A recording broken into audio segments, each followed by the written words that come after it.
Veja que a cidade tem muito poder, mas a cidade tem muitas direções. Mas o Senhor encaminhou para que ele encontrasse uma casa, um lar. Veja que aquele homem era apenas um homem cego, desprovido até mesmo de lucidez. No seu coração, ele tinha ódio, ressentimento, ele tinha implicância com a igreja, ele tinha preconceitos. Mas ele também tinha documentos, autoridade, poder. Mas era um homem quebrantado. Ele chegou naquela casa, e ali ele pôde ser acolhido.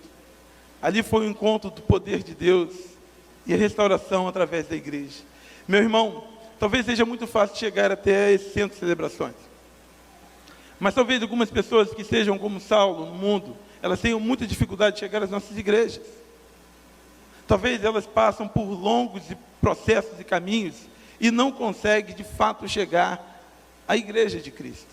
E por isso que a igreja que está na cidade, a igreja também está no lar. E talvez o lar, a casa, seja o lugar mais acolhedor. E eu fico imaginando, aquela casa deveria hoje ser um museu, para mostrar o poder do nosso lar, da nossa casa, da nossa mobília, do nosso conforto na transformação do Senhor. Uma comunidade de discípulos usa sim a sua casa. Eu imagino se hoje o maior líder de uma facção criminosa, ele chega até a igreja, como que é o transtorno causado dentro da igreja.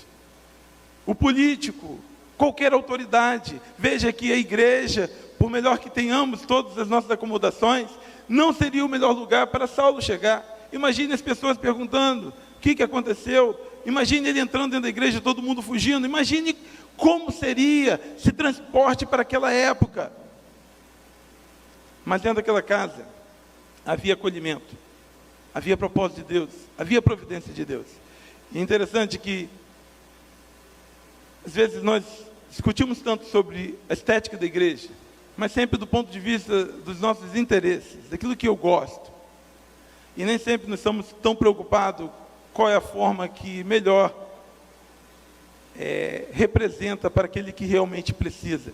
E por isso, meus irmãos, eu não tenho mesmo como pastor tanta liberdade de mudar muita coisa na igreja, não. Boa parte das coisas que tem na igreja lá, nem sempre são as minhas vontades. A vontade de um, o desejo de outro.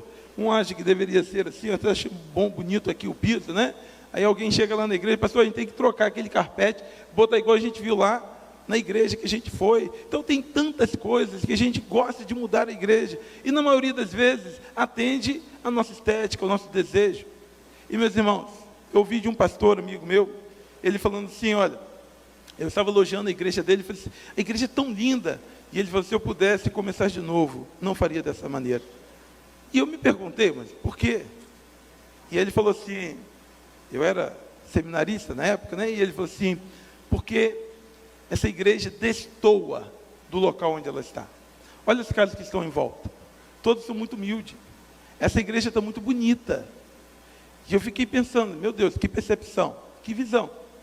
E realmente, e agora como que a gente pode tornar uma igreja semelhante à necessidade de todas as pessoas? Imagine só, se a gente deixa ela muito humilde, aquela pessoa que tem melhor conforto, ela sente desprovida, porque não tem um ar-condicionado, não tem boa iluminação, não tem som. Mas se a gente investe muito nisso, também a gente está esquecendo daqueles que precisam, que são muito mais humildes e talvez não tenham a percepção daquilo. Então mudar a igreja é sempre muito difícil. Mas quando falamos da comunidade de discípulos nos lares, meus irmãos, esse problema você não tem. Se você é muito rico, a sua casa é adequada para o seu grupo de amigos. Se a sua casa é muito pobre, muito humilde, muito simples, a mobília é muito simples, então a sua residência também é adequada. Não importa se você tem um Yorkshire, um cachorro mais lindo do mundo, sempre tem uma madame que gosta de uma casa que tenha cachorro também. Se você tem um vira-lata, que você tem que amarrar ele lá na salsicha para entrar, mas também tem gente que gosta disso também. Então veja bem, você transformar a sua casa no ambiente exato para acolher Saulo, os seus amigos que precisam de Cristo, talvez seja muito mais fácil do que mudar a igreja. Você não precisa de uma assembleia, só a permissão da esposa, mas você não precisa de uma assembleia, embora às vezes seja mais fácil, não é a assembleia de que a esposa, mas de modo geral, você tem condições de adaptar a sua casa como comunidade de discípulos para receber as pessoas que são do seu convívio, do seu relacionamento. Talvez você possa fazer grandes transformações na sua casa para adequar a vida daqueles que precisam. O fato que Deus sempre tem um local e que Deus designa isso. Para Noé foi uma arca. Para Moisés é uma sarça que queima. Para Elias foi a casa da viúva. Para Jesus foi a manjedoura. Para Saulo foi a casa. E para o seu amigo, qual é o local que Deus marcou o encontro?